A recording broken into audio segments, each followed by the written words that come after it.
Jesus musste das Kreuz, an dem er gekreuzigt werden sollte, selber tragen, zu der Stelle, wo es aufgestellt werden sollte.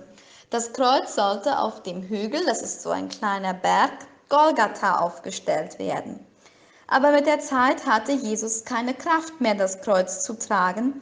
Dann musste ein anderer Mann, nämlich Simon von Kyrene, das Kreuz weitertragen.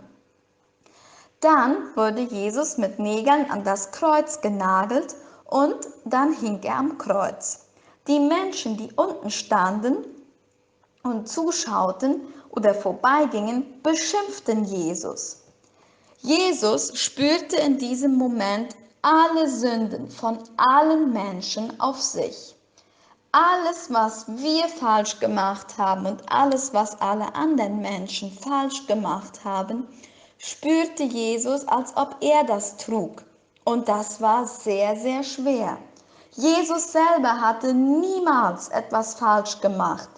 Und deshalb konnte er all die Fehler von allen Menschen auf sich nehmen. Und mittags starb Jesus dann. Ein Mann, der hieß Josef und der kam aus Arimathäa, der nahm Jesus vom Kreuz herunter und zusammen mit anderen Leuten wickelte er Jesus in ein schönes weißes Tuch und legte ihn in ein Grab aus Stein. Dann wälzte er einen großen Stein vor das Grab und da waren auch Soldaten, die das Grab bewachten, damit niemand Jesus aus dem Grab herausnehmen konnte. Am Samstag war Jesus den ganzen Tag über tot. Am Freitag starb er und den ganzen Samstag war er tot. Am Sonntagmorgen gingen mehrere Frauen mit kostbaren Ölen, die sehr gut rochen, zum Grab von Jesus. Sie wollten Jesus mit diesen guten Ölen einreiben und sie machten sich Gedanken, wie werden wir den Stein von dem Grab wegrollen? Aber als sie bei dem Grab ankamen, war es schon geöffnet. Der Stein war zur Seite gerollt worden. Und die Frauen sahen einen Engel. Der Engel sagte zu ihnen, Jesus ist nicht mehr im Grab. Jesus ist auch nicht mehr tot. Jesus lebt wieder. Gott hat ihn auferweckt. Geht, Frauen, und sagt es auch Jesus seinen Jüngern, dass Jesus wieder lebt. Die Frauen waren sehr erschrocken, dass sie da einen Engel trafen und auch darüber, dass Jesus nicht mehr da war. Aber sie waren auch sehr, sehr froh darüber, dass der Engel zu ihnen sagte, dass Jesus lebte. Und sie machten sich auf den Weg, um den Jüngern zu erzählen, dass Jesus nicht mehr im Grab war, dass er lebte und wieder auferstanden war. Und unterwegs begegneten die Frauen Jesus. Und sie knieten sich nieder vor Jesus, aber Jesus sagte zu ihnen, ihr braucht keine Angst haben, geht zu meinen Jüngern und sagt ihnen, dass ich lebe. Aber als die Frauen den Jüngern erzählten, dass Jesus wieder lebte und nicht mehr tot war, da konnten sie es nicht glauben. Petrus lief schnell zum Grab von Jesus und schaute nach, ob Jesus wirklich nicht mehr tot war, ob er wirklich nicht mehr in dem Grab war. Und wirklich, das Grab war leer. Da staunte Petrus. Dann versammeln sich die Jünger von Jesus zusammen zum Essen.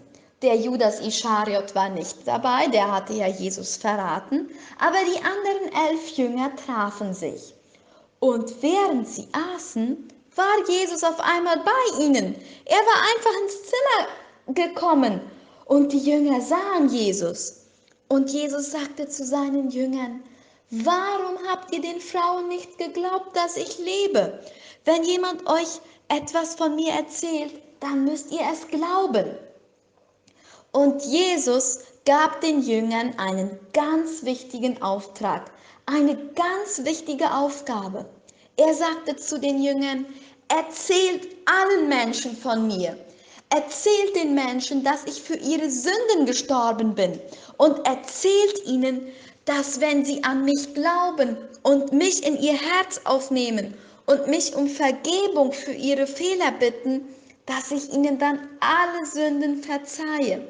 Die Jünger freuten sich sehr darüber, dass Jesus wieder am Leben war und dass sie ihn sehen konnten. Kurze Zeit später fuhr Jesus auf den Wolken wieder zurück zu Gott, zu seinem Vater in den Himmel. Seit dann ist Jesus bei Gott im Himmel.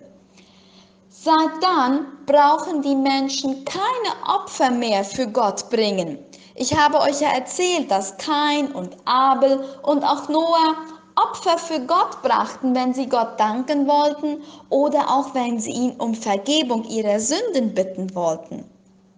Seit Jesus auferstanden ist und auch wieder bei Gott ist, können wir direkt zu Gott reden. Das machen wir dann, wenn wir beten. Wir können Gott und Jesus sagen, dass uns unsere Sünden leid tun. Und dann nehmen sie uns unsere Sünden weg. Und dann ist es so, als ob wir keine Fehler gemacht haben. Und wir können Jesus auch bitten, in unser Herz zu kommen. Und dann ist er ganz nahe bei uns. Und dann werden wir auch einmal für immer leben können bei Gott und Jesus im Himmel.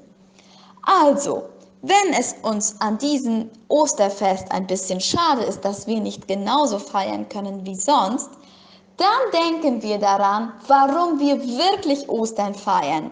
Nämlich deshalb, weil Jesus für uns gestorben ist, weil er all unsere Sünden auf sich genommen hat und weil er wieder auferstanden ist und uns seit dann alle unsere Sünden vergeben kann.